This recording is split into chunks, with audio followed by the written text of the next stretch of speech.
budget strategies. So Rob, you can stop giggling at the back and pay attention to this one. Yeah, Rob. So this is where we're basically telling Facebook to shut up and take our money. We want to give them as much as possible. So in terms of boosting our budget, so really the rule here is never more than double your budget in any 24-hour period. So we need to be nice to the algorithm. We need to give it time in order to adjust how it's going to display your ads to people. So if you're constantly changing your budgets, like every couple of hours up and down, or trying to sort of rapidly increase it, then it's going to be difficult for you because the algorithm has to try and figure out how to spend all this additional money in the context of all of the other advertisers who are coming in. Did you want a quick question, Rob? Is it really detrimental, or is it more just not optimal? Like you're just wasting money pretty much, right? Yeah, well, I mean, a lot of it comes back to how much conversion data Facebook actually knows already. So if you've already got a massive amount of conversions that have already happened, Facebook knows a lot about who's likely to convert for that offer, then you might be able to get away with sort of really rapidly increasing your budget. But if you don't really have too many conversions, like you're just sitting on that 25, then it's going to be difficult for you if you start, quadrupling your budget because Facebook just doesn't have enough data. Yep. Done that, what should we do? I just did that.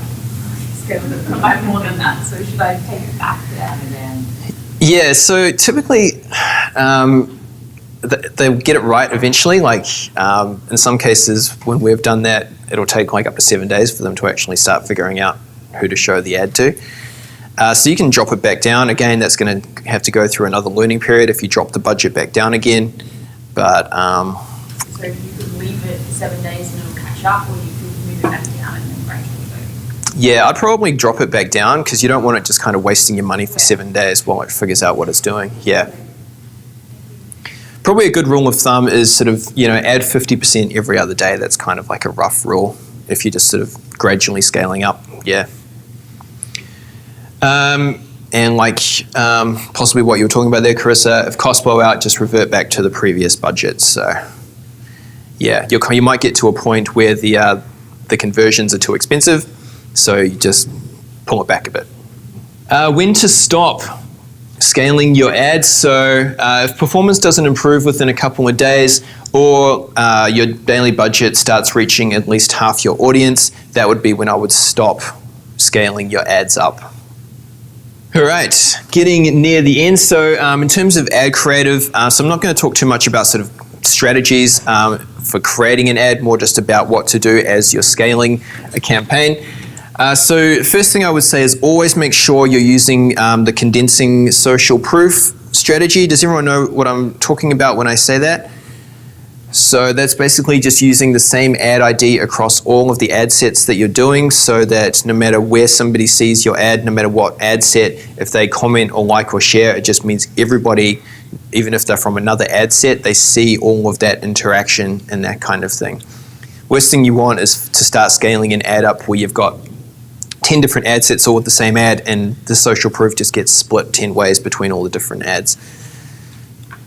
And you'll be the combined and likes and shares, that's going to greatly help your ad performance. So the more likes, etc., the better it's going to go. Esther? How do you do that? Isn't it like separate posts each time you would upload the same image or the same video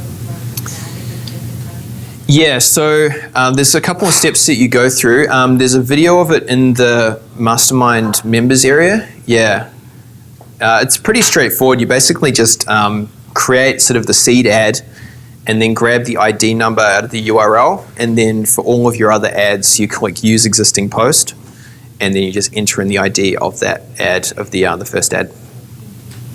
Yeah. Or I've got them change location and uses everything. Luann's having issues. Yeah, and we've noticed, like with the stuff that we do with Kerwin, in some cases we've actually used the same ads across multiple events, so that when a new tour is launching and people start seeing an ad, it's like, boom, this ads might already have like 2,000 likes or something ridiculous on it. So it makes them pay a lot more attention to it than if it's just, 1 or 2 likes, that kind of thing. It's like that really intense social proof. They can see like hundreds of people have commented. They can look like Kerwin in particular is great at actually responding to people's comments and that kind of thing. So whether it's positive or negative, he'll jump in there and respond, say thank you, or kind of tease people who are posting negative stuff. So it's really good. Won't the comments have to be dated so you can see how old they are if you're doing it like 6 months later? Yeah, they are, but it's still better than nothing. Yeah. Ad fatigue. So this is obviously something that can happen very quickly when you're scaling up a campaign. So the first thing is just watch for slipping click-through rates or relevancy scores. It's pretty easy to keep an eye on your click-through rates from Power Editor, that kind of thing. So if you know that you had an ad that was getting like 3% click-through and now it's sort of dropping to like 0.5% click-through, you know that people are probably kind of sick of seeing it. So most of the time a new image will do the trick if it's, you know, just changing kind of the dominant color scheme in that image, or the idea behind the image. Like if you're using a metaphorical image before, maybe you want to do like an aspirational image next, that kind of thing. But just remember that, make sure that the ad really does suck before you change it, because all of the social proof, all the likes and shares, if you start using a brand new ad, you're basically starting from scratch with all that social proof. So just really make sure that, you know, it really is sucking before you get rid of it. Another thing with ads is comment moderation. So when you're pushing these ads up, obviously a lot more people are going to be seeing it, a lot more people are going to be commenting on it, liking it, that kind of thing, and comment threads can get out of hand. You know, negative Nancy's will jump on talking about how it's a scam or sucks, or, you know, what a rip-off, people swearing, that kind of thing. So yeah, keep an eye on your comments. The good thing about using the social proof strategy that we just talked about though as well is you only have to moderate one ad. You don't have to go across like 20 different ads, you know, deleting comments, responding, that kind of thing. So yeah, really important to use the combined ad ID across all of your campaigns.